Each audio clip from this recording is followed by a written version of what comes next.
సింహరాశి వారికి ఈ వారం మధ్యస్థ ఫలితాలు గోచరిస్తున్నా చాలా వరకు ప్రథమార్థం కంటే ద్వితీయలో చాలా వరకు బాగుందని చెప్పొచ్చు. వీరికి అష్టమ శని నడుస్తుంది. శని బలంగా ఉన్నారు వీరు. అదేవిధంగా రాష్ట్రాధిపతి అయిన రవి కూడా అష్టమంలో ఉన్నారు. షష్టమ సప్తమాధిపతి అయిన శని అష్టమంలో ఉన్నారు. చతుర్థ భాగ్యాధిపతి అయిన కుజుడు అష్టమంలో ఉన్నారు.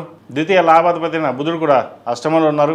ఏదైనా ఒక కార్యక్రమం తలపెడితే అది దిగ్విజయంగా పూర్తి చేయాలని ఆలోచనతో ఉంటారు.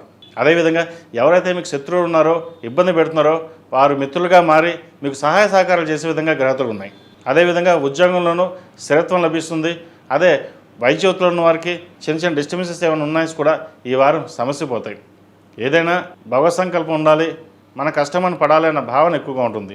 చార్టెడ్ అకౌంట్స్కి, రియల్ ఎస్టేట్ రంగంలో ఉన్నవారికి, వైద్యోతులు ఉన్నవారికి, ఆర్టిఫిషియల్ ఇంటెలిజెన్స్ రంగంలో ఉన్నవారికి, బయో టెక్నాలజీలో ఉన్నవారికి ఈ రంగాల వరకు చాలా అనుకూలంగా ఉంటుంది.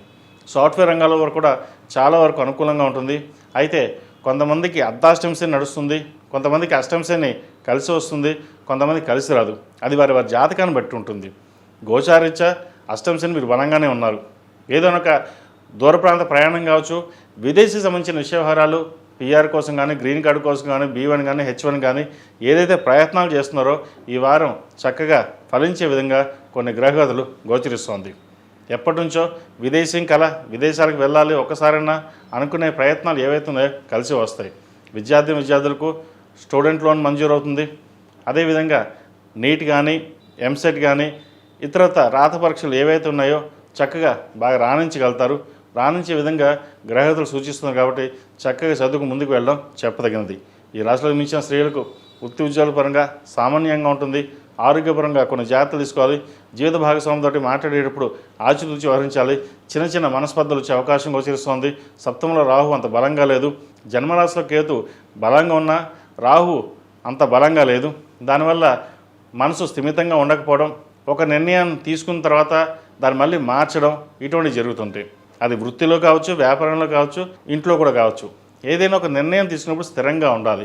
కోపాన్ని అదుపులో ఉంచుకోవాలి. ప్రతి విషయానికి కోపపడడం, చిరాకు పడడం ఇటువంటివి జరుగుతుంటాయి. అది అందరికీ కాదండి, కొంతమందికి మటుకే. వాటి విషయంలో మటుకు కొంచెం జాగ్రత్త తీసుకోండి. సంతానం సంబంధించిన విషయాలు చక్కగా ఉంది. ఎవరైతే సంతానం కోసం ప్రయత్నం చేస్తున్నారో చక్కగా ఒక శుభవార్తను వినే అవకాశం గోచరిస్తోంది. లాభస్థానంలో గురువు వీరికి చక్కగా బలంగా ఉన్నారు.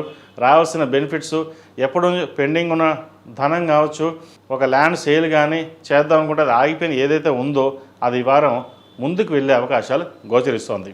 ఈ రాశివారు ప్రతిరోజు ప్రతినిత్యం ఓం నమో నారాయణ ఒత్తులతో దీపారాయణ చేయడం, అదేవిధంగా ప్రతిరోజు నిత్యం ఉదయం ఆఫీస్కి వెళ్ళేటప్పుడు లేదా ఇంట్లో ఒక 5 నిమిషాలు శని స్తోత్రం పఠించడం, అదేవిధంగా రాహు స్తోత్రం పఠించడం చెప్పదగినది. మంగళవారం నాడు, శనివారం నాడు ఆంజనేయ స్వామివారికి వడమాల కానీ, ఆకు పూజ కానీ చేయించండి.